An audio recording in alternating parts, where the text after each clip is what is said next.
வணக்கம் மக்களே, நான் உங்கள் விவசாய மகன் பேசுகிறேன். இன்றைக்கான இந்த வீடியோவில் நம்ம என்ன பார்க்க போகிறோன்னா, இன்றைக்கி பார்த்தீங்கன்னா எங்கள் சோளப்பயிர் தாங்க இந்த வீடியோ நான் லாங் வீடியோவை எடுத்துன்னு வந்திருக்கிறேன்.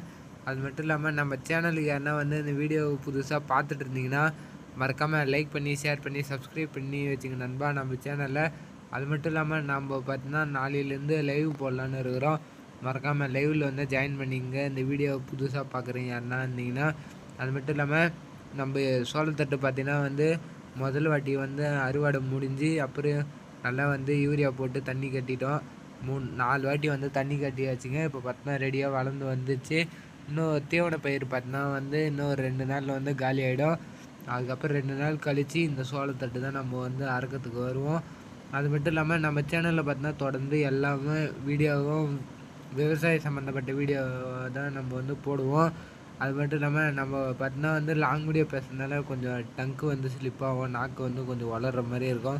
புதுசாக பார்க்குறேன், நீங்கள் யாரும் தப்பாக எடுத்துக்க வேண்டாம்.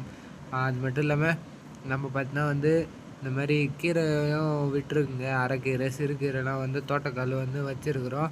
அதுவும் பார்த்திங்கன்னா வெள்ளிக்கிழமை கரெக்டாக வெள்ளிக்கிழமை நாங்கள் அந்த கீரை எடுத்து எங்கள் ஊர் மார்க்கெட்டு சந்தையில் நாங்கள் விற்க போகிறோம். அதுவும் அன்றைக்கி நாங்கள் பார்த்தீங்கன்னா வீடியோ ரெடி பண்ணி நானும் போட்டுடுறேன். ஷார்ட்ஸு, லாங் வீடியோ எல்லாமே போடுவேன். நம்ம பார்த்திங்கன்னா இன்ஸ்டாகிராம் ஓப்பன் பண்ணி புதுசாக அக்கௌண்ட்டு க்ரியேட் பண்ணி இந்த மாதிரி புதுசாக வீடியோவும் போடலான்னு இருக்கிறோம். அதுக்கு மறக்காமல் நான் இன்ஸ்டாகிராம் ஓப்பன் பண்ணிட்டேன்னா லிங்க் தரேன், ஜாயின் பண்ணிங்க. நம்ம சேனலில் ஃபாலோ பண்ணி வச்சுங்க. நம்ம பார்த்தீங்கன்னா தொடர்ந்து மேலும் மேலும் வீடியோ போடுவோம். அதுக்கு உங்களோட ஆதரவு எப்போ இருக்குன்னு எனக்கு நம்பிக்கை இருக்குது. இதெல்லாம் பார்த்தீங்கன்னா இந்த வரப்பு ஓரெல்லாம் இந்த கசப்பு பூண்டு செடிங்க, பூண்டு செடின்னு சொல்லுவாங்க. அது பார்த்தீங்கன்னா எங்கேருந்து தான் எப்படி தான் உற்பத்தி ஆகுதுன்னு தெரில. சரியான பூண்டு செடி. இது என்ன பார்த்தீங்கன்னா பச்சை தீவனம். இது பார்த்தீங்கன்னா கொஞ்சம் தாங்க இருக்குது. இது பார்த்திங்கன்னா நாங்கள் பார்த்தீங்கன்னா விதைக்கு எடுத்து வச்சுருக்குறோம். விதைக்குன்னா இந்த தீவனம் பார்த்தீங்கன்னா அறுத்து துண்டு துண்டாக கட் பண்ணி நாங்கள் நடணும். அதுக்கு பார்த்தீங்கன்னா விதை பிடிக்கணும்னு சொல்லுவாங்க. எங்கள் வீட்டுக்கு பின்னாடி இருக்குது இல்லைங்களா பார்க்கு, அப்புறம் ஜிஹெச் ஹாஸ்பிட்டல் வரோம் ஒரு கழனி இருக்குது, பெரிய கழனி.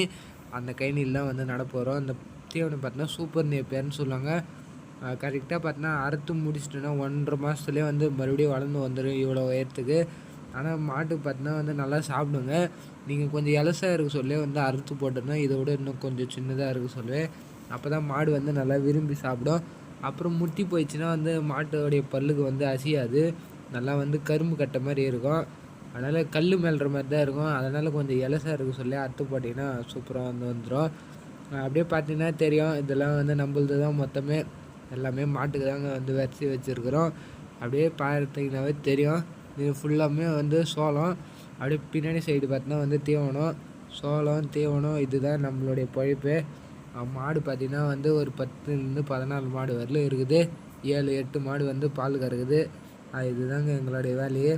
எங்கள் வேலையை பார்த்தீங்கன்னா காலையில் எந்திரிச்சு நான் ஒரு பிளாக் காஃபி ஒன்று குடிப்பேன். குடித்து முடிச்சிட்டோடனே அப்புறம் போய் சாணி வாரி கொட்டுவேன். 1 மணி நேரம் சாணி, 1.5 மணி நேரம் அவங்க சாணி வாரி கொட்டோம்.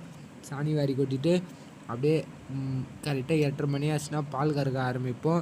பால் கறந்துட்டு எங்கள் அப்பா கிட்ட குத்து அனுப்பிச்சிடுவேன் பால். எங்கள் அப்பா பார்த்தீங்கன்னா ஊற்றிட்டு வந்துடுவார். ஊற்றிட்டு மாடு பூச்சி கட்டுவார். நான் பார்த்தீங்கன்னா மாட்டு கொட்டாக இருக்கும், அது காரை போட்டு வச்சுருக்குறோம், சிமெண்ட்டு காரை. அது தண்ணி ஊற்றி நல்லா கழுவணும். எல்லா வேலையும் முடியுது 11 மணி ஆகிடுங்க. 11 மணிலேருந்து ஒரு 3 மணி வரலும் ரெஸ்ட்டு கிடைக்கும். அதுக்கப்புறமேட்டுக்கு 3 மணிக்கு போயிட்டு கழனியில் ஓட்டின்னு போய் ஆடெல்லாம் ஓட்டின்னு போய் கட்டிட்டு, ஆடு ஓட்டின்னு போய் கட்டிட்டு அதுக்கப்புறம் தீவனம் பில்லு அறுக்கிறதுக்கு ஸ்டார்ட் பண்ணுவோம். தீவன பில்லு 5:30 அறுத்துருவோம். அறுத்து அப்புறம் எங்கள் அப்பா என் மேலே செம்ம கட்டி தூக்கி விடுவார். எடுத்துன்னு போட்டுட்டு அதுக்கப்புறமேட்டுக்கு பார்த்தீங்கன்னா அது எடுத்துன்னு போடுறதுக்கு 1/2 மணி நேரம் ஆகிடும். அப்புறம் 6 மணிக்கு பார்த்தீங்கன்னா மாட்டுக்கெல்லாம் தண்ணி ஆரம்பிப்போம். 6 மணிலேருந்து 6:30 வரலும் காமிப்போம். இதுதாங்க எங்களுடைய டெய்லி லைஃபு. அப்படியே நைட்டில் பால் கறந்து ஊற்றிடுவோம். இன்றைக்கான வீடியோ பார்த்தா நம்ம இதோட முடிச்சுக்கலாம். Okay, bye guys.